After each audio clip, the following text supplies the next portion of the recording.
Okay, so this movie is called, it's got two names. It's called Warriors of the Wasteland. The Italian name is The New Barbarians. Came out in 1983. I have a couple names for it as well, but I'll keep it to myself. Came out in 1983. The director is Enzo G. Castellari. And, if you look up his resume, he has done nothing but these movies. He's done like a ton of like Western movies, and I'm sure those are all pretty good because these kind of feel like they have a Western. It just looks. It looks so good though. This poster is 10 times better than the movie, dude. Okay, I will say the stunts and the dummies. The dummy work that they do in this movie for like when somebody gets shot by an arrow and their head explodes and their body limps and falls off of a moving car.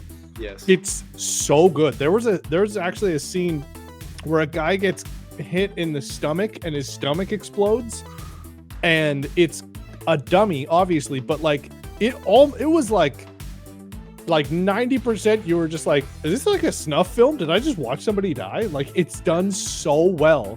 The special effects are hilarious.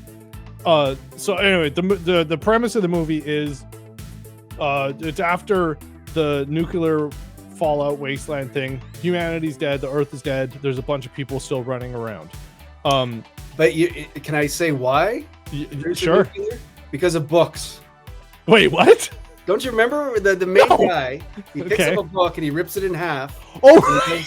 He goes, because of books, it's a nuclear apocalypse.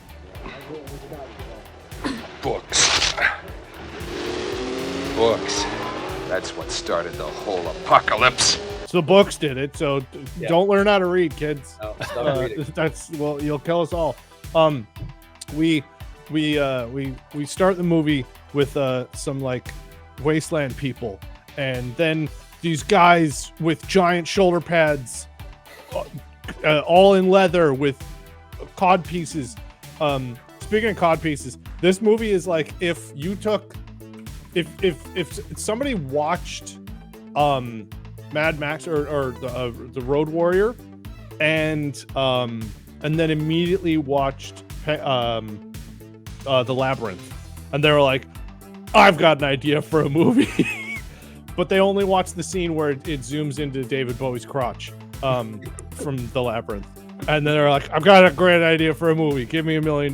No, it's more like if you ordered Mad Max through Wish, this is what you would get.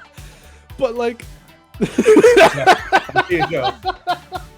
There's a sale on hockey pads at the oh god. It's so good.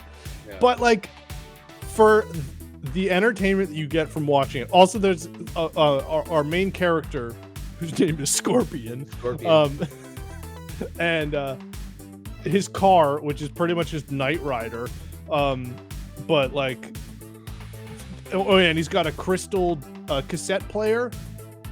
There's like glass or crystal rods, like that's to show you that it's the future. Oh yeah, by the way, this takes place in 2019, the future. 5 years ago. Yeah, and instead of CDs or anything, that's his car. Also, in the beginning of the movie, it like pans over a skeleton in armor, and it's got titty domes. Yeah, so it's got it's got like the fishbowl helmet, and then it's got two more on his boobs, and it's like, all right, you need your nipples to see, I guess. Yeah. But like the costuming, it's bad, but like, and all of the cars, which they're powered by lasers. This is actually a story bit from another one of his movies, called like The Bronx or Escape from the Bronx. He does a trilogy, and it's just like a motorcycle gang. Anyway, they figure out how to power cars with lasers, and then war starts. The noise is so annoying that I was like, what is that buzzing? Like I was looking around the room. I thought it was like something was going on, but then I'm like, no, it's the cars. Yeah, it's the cars. So was the Bronx set in like 2019 New York? No, it's actually I'm watching that next. You can just watch it on YouTube. Like so many of his movies are just on YouTube, including this one actually. It's on Amazon, but he does. Yeah, there's Escape from the Bronx. There's anyway, Sinbad and the Seven Seas. Like he's done a ton of movies. He's done. He did the Inglorious Bastards. Yeah, the original. Yeah. Yep. Oh, really? Huh. Yeah. But like all of the designs for the sets, the cars, the costumes, the guns, everything, they look terrible, but they don't look cheap.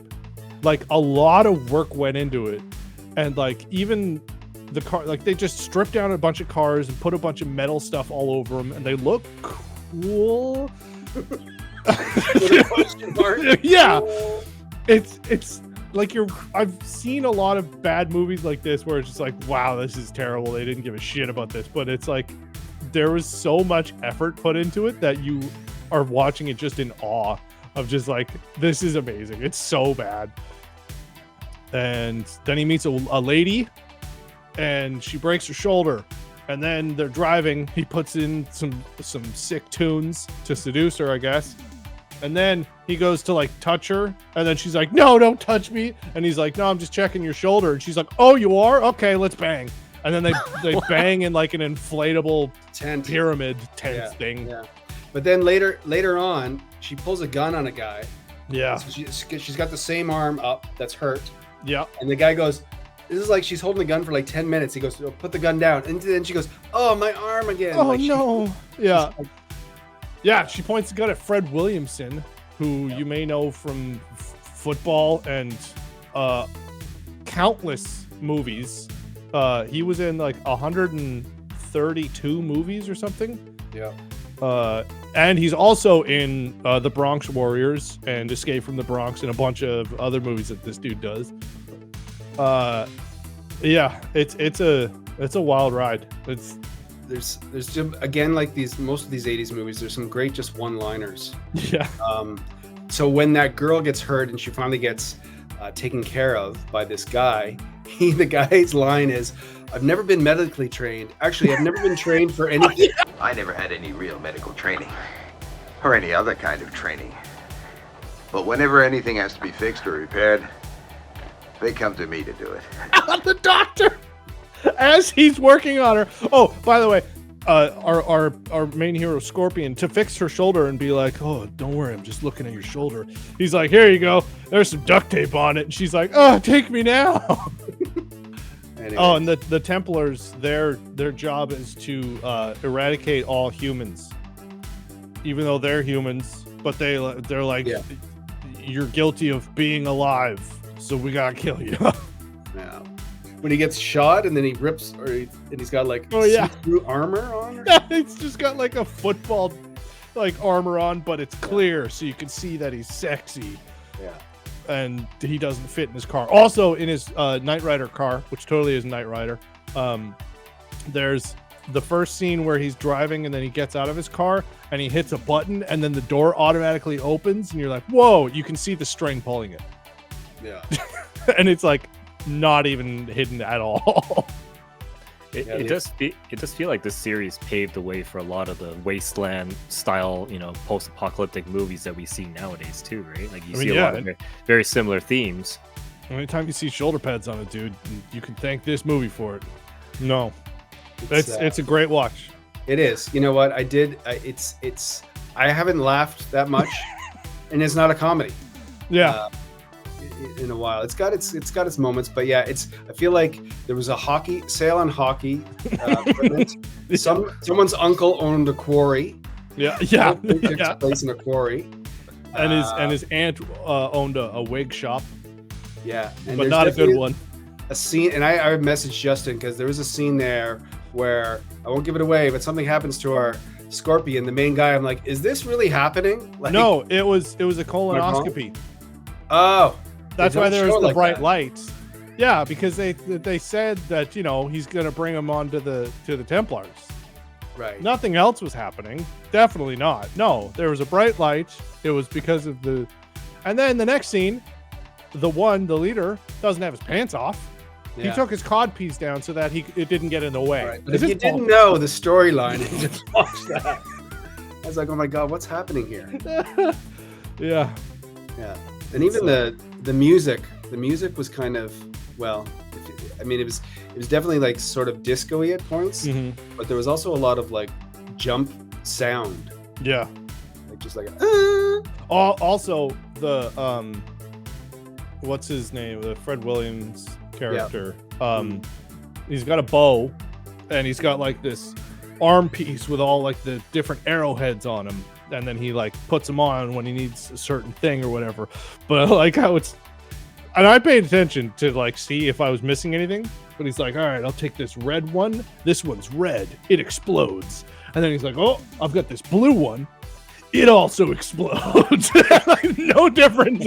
Not only that, at one point he takes his finger and he checks the wind before he shoots. Yeah, because he's a master at archery. But I actually honestly think this movie could have been about 20 minutes long, but they added there's so much walking and there's so many like long, like there's a point at the end, like a face off at the end there where yeah. It's like and he uses look at all the Infinity Stones. Yeah, he uses the scope one time just to look at a girl's butt. Yeah. It feels like somebody had a garage sale and they painted some stuff gold and yeah. But there's a lot of scenes where there's just like these long pauses and it takes for them forever to walk from one point to the other. So they're just like, okay, let's keep going, add some more time to it. Ends up being an hour and a half, but it could have been a lot shorter. It's almost like they didn't write a script; they just kind of went with it and like, okay, say something. Yeah, There's definitely a lot of parts in this movie where they're like chasing someone. They're like, hey, stop, do something. Like, or any scene with the mechanic kid who ends up just being essentially Dennis the Menace. Yeah, he's just like a blonde kid with a bowl cut and a slingshot.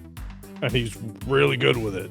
Yeah. And then the movie ends with him just holding his hands. And it's just like, okay, you got a girl. This is your son now, I guess. Yeah. He's just like, all right, I'll go with you. Even though he was like painted and everyone acted like he was an adult, like high-fiving him. It's a fabulous waste of an hour and a half. Yeah.